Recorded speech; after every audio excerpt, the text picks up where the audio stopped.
Hello enemy lovers, स्वागत है आपका हमारे चैनल पर। और आज हम देखेंगे क्लेवर टेस्ट के एपिसोड नंबर 12 को।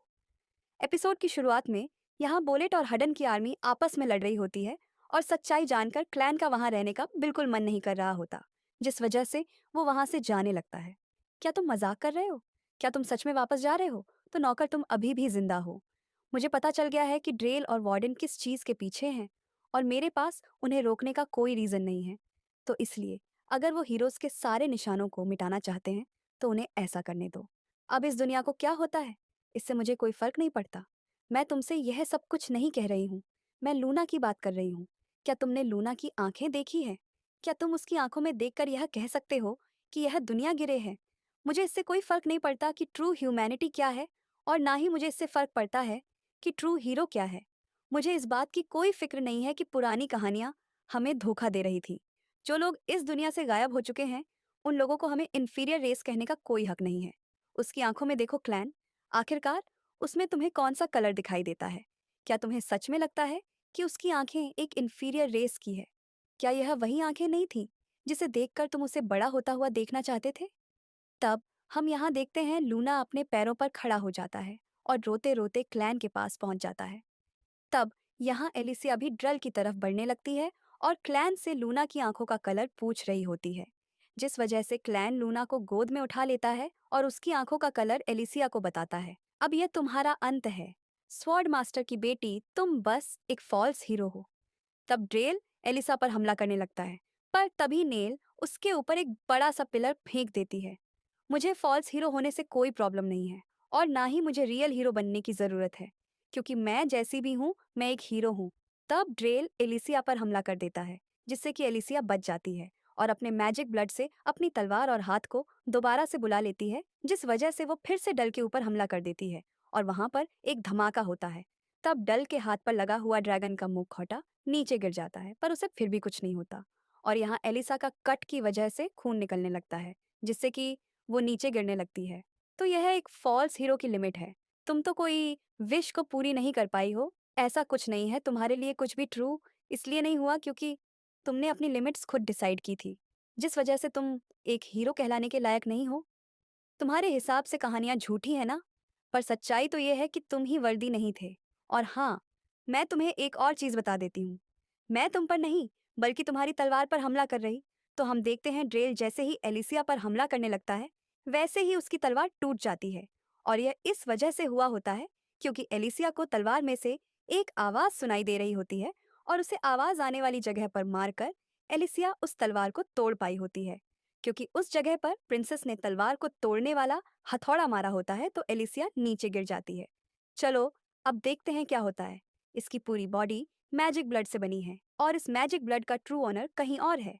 तो चलो देखते हैं कि वह ट्रू ओनर उस पर्सन के बारे में क्या सोचता है, जो कि अब अपनी तलवार टूटने की वजह से कमजोर हो गया है। तब हम देखते हैं ड्रिल तबाह होना स्टार्ट हो जाता है, जिस वजह से उसकी स्किन तबाह हो जाती है और उसकी मसल्स भी धीरे धीरे गायब होने लगती हैं।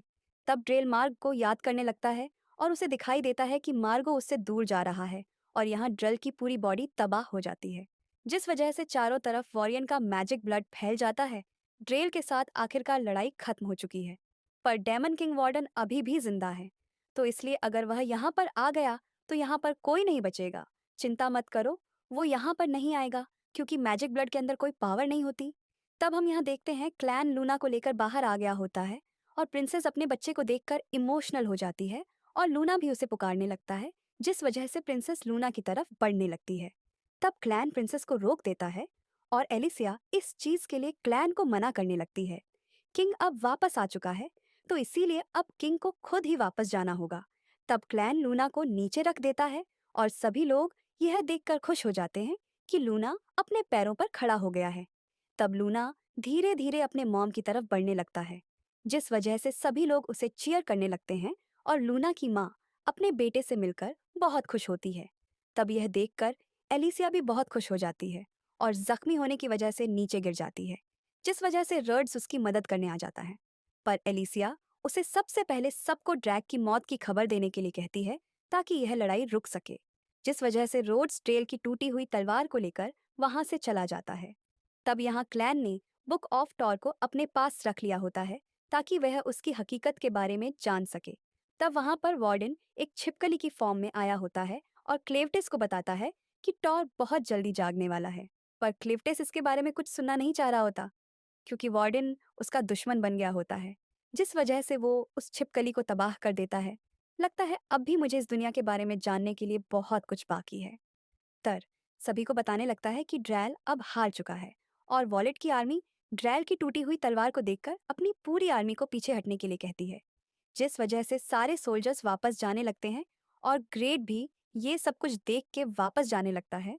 तब यहाँ एस्लीन की आर्मी हडन की तरफ बढ़ रही होती है और कुछ लोग उस सफियर के पास होते हैं जहाँ पे क्लेविटीज की बॉडी होती है। तब एक बंदा किसी को भी उस सफियर को टच करने से मना करता है। इसके अंदर जो भी है वो अभी भी जिंदा है और वो इस टाइम बाहर नहीं निकलना चाहता, जिस वजह से किसी को भी इसके करीब आने की अनुमति नहीं है।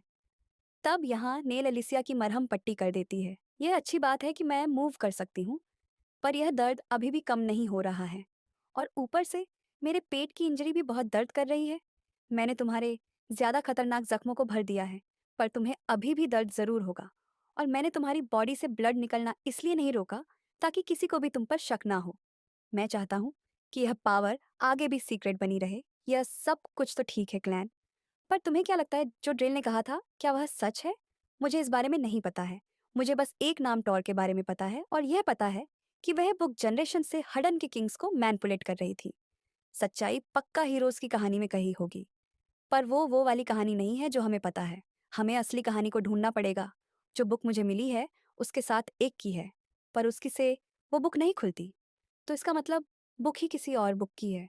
अभी तो मुझे यही लगता है, और ऊपर से हम उस बुक को ज़बरदस्ती भी नहीं खोल सकते, तो हमें बाकी बुक्स को ढूंढना पड़ेगा।